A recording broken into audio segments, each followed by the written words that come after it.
గురుబ్రహ్మ గురువిష్ణు గురుదేవో మహేశ్వరః గురు సాక్షాత్ పరబ్రహ్మ తస్మై శ్రీ గురవే నమః. ఓం జై శ్రీ గురుదత్తాయ నమః. అందరికీ నమస్కారం. నేను మీ Haripriya. Welcome to my channel.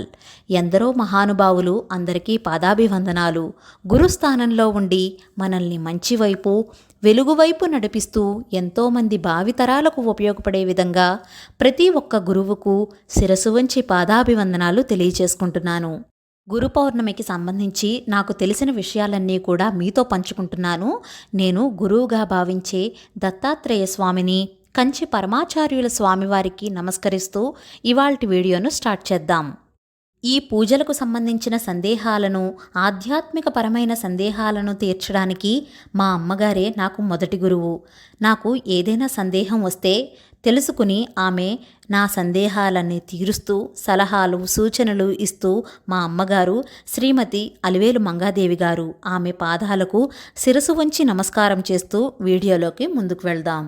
గురు పౌర్ణమికి సంబంధించి గురుబలం పెరిగే విధంగా ఒక ప్రత్యేకమైన త్రిమూర్తి దీపం ఇవాళ మనం పెట్టబోతున్నాం. వీడియోలోకి వెళ్లే ముందు చిన్న ప్రకటన. ఓం శ్రీ షిరిడి సాయిబాబా జ్యోతిషాలయం గురువుగారు సాయిరాజు గారు. ప్రేమ, పెళ్లి, ఉద్యోగం, వ్యాపారం, సంతానం ఇలా మీ సమస్య ఏదైనా 100% పరిష్కారం చెప్పబడను. గురువుగారికి ఫోన్ చేసి మీ సమస్యలకు పరిష్కారం తెలుసుకోండి. మనం జాతకాలు చూపించుకున్నప్పుడు జాతకంలో గురుబలం తక్కువగా ఉంది, గురుబలాన్ని పెంచుకోవడానికి రకరకాల రెమెడీలు చెప్తారు. కానీ గురుబలం ఎక్కువగా ఉంటే చదువుల్లో రాణిస్తారు, ఉద్యోగం లభిస్తుంది, వివాహం కూడా తొందరగా జరుగుతుంది, ఏ కార్యక్రమంలో అయినా సరే విజయం సాధించగలుగుతారు. గురు పౌర్ణమి నాడు పూజ ఎలా చేసుకోవాలో తెలుసుకుందాం. గురు పౌర్ణమి నాడు దత్తాత్రేయ స్వామిని, కంచి పరమాచార్యుల స్వామిని, వీరబ్రహ్మేంద్ర స్వామిని, దక్షిణామూర్తిని, రాఘవేంద్ర స్వామిని ఇలా అందరినీ కూడా పూజించుకోవచ్చు. ఎందుకంటే వీళ్ళందరూ కూడా గురుస్వరూపాలే కాబట్టి. బ్రహ్మ, విష్ణు, మహేశ్వర రూపమైన త్రిమూర్తి రూపం అయినటువంటి దత్తాత్రేయ స్వామివారు అంటే నాకు ఎంతో ఇష్టం. ఆ తర్వాత గురు రూపం అయినటువంటి నడిచే దైవం అయిన కంచి పరమాచార్యుల స్వామివారు అంటే ఎంతో ఎంతో అభిమానం, ప్రేమ, వాత్సల్యం. కంచి పరమాచార్యుల వారి స్వామివారి లీలలు, కథలు అంటే ఎంతో ఇష్టం నాకు. అందుకని గురుస్వరూపాలైనటువంటి శ్రీ దత్తాత్రేయ స్వామిని, కంచి పరమాచార్యుల స్వామివారిని పూజలో పెట్టుకున్నాను. దీపారాధనకు కుందులు అవన్నీ సిద్ధం చేసుకుని పసుపు గణపతిని కానీ, గణపతి విగ్రహాన్ని కానీ పూజలు పెట్టుకోవాలి. ముందుగా దీపారాధన చేసి దీపపు కుంది దగ్గర అక్షింతలు, పువ్వులు వేసి దీపజ్యోతికి నమస్కారం చేసుకోవాలి. ముందుగా మనం ఏ పూజ చేసినా, ఏ వ్రతం చేసినా గణపతి పూజతో మొదలు పెడతాం కదా. గణపతిని షోడశోపచారాలతో కానీ, పంచోపచారాలతో కానీ పూజ చేసుకుని ధూపం, దీపం కూడా చూపించి నైవేద్యం, మంగళహారతి ఇచ్చి గణపతికి నమస్కారం చేసుకోవాలి. గురుబలాన్ని పెంచేటువంటి త్రిమూర్తి దీపాన్ని చూపిస్తున్నాను. ఈ దీపం అనేది గురువారం సాయంత్రం, శుక్రవారం ఉదయం, శుక్రవారం సాయంత్రం ఏ ఇంటైతే వెలుగుతుందో త్రిమూర్తి స్వరూపమైనటువంటి శ్రీ గురు దత్తాత్రేయుల వారి కరుణా కటాక్షాలు మాత్రమే కాదండి, త్రిశక్తి రూపిణి అయినటువంటి అనగా లక్ష్మీదేవి ఆశీర్వాదాలతో సకల సౌభాగ్యాలకు కొదవ లేకుండా ఆ ఇల్లు సుఖ సంతోషాలతో నెలకొని ఉంటుంది. అటువంటి అద్భుతమైనటువంటి త్రిమూర్తి దీపం ఇది ఎవ్వరైనా సరే వెలిగించుకోవచ్చు. గురుబలం కోరుకునేవారు మీ నిత్య దీపారాధనతో భాగంగా చేసుకుని ప్రతి గురువారం సాయంత్రం, శుక్రవారం ఉదయం, సాయంత్రం వెలిగించాలి. ఒక మట్టి ప్రమిద కానీ, ఇత్తడి ప్రమిద కానీ తీసుకుని వెలిగించుకోవచ్చు. 2 వత్తులు ఒకటిగా చేసి ఒత్తులకు గంధం, పసుపు రాసి ఆ పసుపు ఒత్తులను 3 వత్తులు వేసి ఒక ప్రమిదలో వెలిగించుకోవాలి. మనం నిత్యం దీపారాధన చేసుకుంటాం కదా, ఆ దీపం కాకుండా ఇది ప్రత్యేకంగా దీపం పెట్టుకుంటే గురుబలం అనేది పెరుగుతుంది. గురుబలం ఉంటేనే వృత్తిలో రాణించాలన్నా, ప్రమోషన్లు రావాలన్నా, జీతం పెరగాలన్నా, చదువులో పిల్లలు డల్గా ఉన్నప్పుడు మంచి మార్కులు రావాలన్నా చక్కగా ఈ దీపాన్ని వెలిగించి గురుస్తోత్రం, గురుపాదుకా స్తోత్రం, గురువు అష్టోత్తర శతనామావళితో పూజ చేసుకుంటే కనుక చాలా వరకు గురుబలం అనేది పెరుగుతుంది.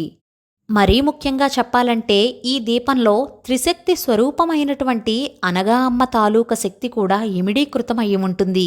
మామూలుగా దత్తాత్రేయుల వారిని బ్రహ్మ విష్ణు మహేశ్వర స్వరూపం కదా, ఆ అయ్యవారిలో శక్తి అయినటువంటి అమ్మ కూడా త్రిశక్తి స్వరూపిణి. అంటే లక్ష్మి గౌరీ సరస్వతి కలిసి స్వరూపమే అనగా లక్ష్మీ అమ్మవారు. ఈ దీపాన్ని గురుదీపం అని అంటారు. ఈ దీపాన్ని దత్తాత్రేయ స్వామికే కాదండి, మీరు గురువుగా భావించేవారు అంటే వీర బ్రహ్మేంద్ర స్వామివారు కానీ, రాఘవేంద్ర స్వామివారు కానీ, సాయిబాబా కానీ, మీరు ఎవరిని గురువుగా భావిస్తే వారి వారి దగ్గర ఈ దీపాన్ని పెట్టుకోవచ్చు. ఆషాఢమాసంలో వచ్చే పౌర్ణమి మనం గురు పౌర్ణమిగా జరుపుకుంటాము. వ్యాస భగవానుని జన్మదినోత్సవాన్ని మనం గురు పౌర్ణమిగా చేసుకుంటాం. మనం ఈ స్థాయిలోకి రావడానికి ఎంతోమంది గురువులు కారణమవుతారు. ఆ గురువుల దగ్గరకు వెళ్ళి వారి ఆశీర్వాదాలు తీసుకోవడం, వారికి కుదిరితే బట్టలు స్వీట్సు ఇచ్చి ఇలాంటివి చేయడం ఎంతో మంచిది. దత్తాత్రేయ స్వామివారిది షోడశోపచార పూజ చేసుకుని అష్టోత్తర శతనామావళి చదువుకుంటూ అక్షింతలు పూలు వేస్తూ చదువుకోవాలి. తర్వాత గురు చరిత్ర పారాయణ చేసుకోవడం లాంటివి చేస్తే ఎంతో మంచిది. తర్వాత ధూపం దీపం చూపించి నైవేద్యాలు సమర్పించి మంగళహారతి ఇవ్వాలి. మీ దగ్గర గురు పాదుకలు ఉంటే అభిషేకం చేసుకోవచ్చు. గురువు అనుగ్రహం పొందడం అనేది గురువు ఆరాధన చేసేవారికి చాలామందికే తెలుసు. చాలా పరీక్షలు ఎదుర్కొంటూ ఉంటారు. కానీ ఒక్కసారి గురు అనుగ్రహాన్ని పొందామంటే మన జీవితంలో కష్టం అనే మాటే ఉండదు. ఎంత పెద్ద కష్టం వచ్చినా పర్వాలేదు, నాకు నా దత్తాత్రేయ స్వామివారు ఉన్నారు, నా సాయినాథుడు ఉన్నాడు, నా రాఘవేంద్ర స్వామివారు ఉన్నారు అనే ఒక ధైర్యం భరోసాతో వెళ్ళిపోతూ ఉంటాం. అంత ధైర్యాన్ని ఇస్తుంది గురుబలం అనేది. ఎప్పుడైనా నాన్నగారి దగ్గరకు డైరెక్ట్గా ఏదైనా సమస్య ఉంటే చెప్పలేం కదా, అలా అనుకున్నప్పుడు భయం వేసినా లేదా ఏం జరుగుతుందో అనే ఆందోళన మన మనస్సులో ఉన్న అమ్మ ద్వారా చెప్పగలిగితే సమస్యలు ఏ విధంగా అయితే తీరతాయో ఏదైనా అమ్మవారికి చెప్పి స్వామివారి దగ్గరకు వెళ్తే మనకు నిదర్శనం కలిగి పరిష్కారం దొరికిన భావన కలుగుతుంది. అందుకని ప్రతి ఒక్కరికి గురువు అనేవాళ్ళు ఉండాలి. గురువు చెప్పే విధంగా వింటే జీవితం సాఫీగా వెళ్ళిపోతుంది. ఈ త్రిమూర్తి దీపం ప్రతి ఇంటా వెలుగుతూ ఉంటే గురుబలం అనేది పెరుగుతుంది. స్వామివారి కరుణా కృపా కటాక్షాలు మనపై ఎల్లప్పుడూ ఉంటాయి.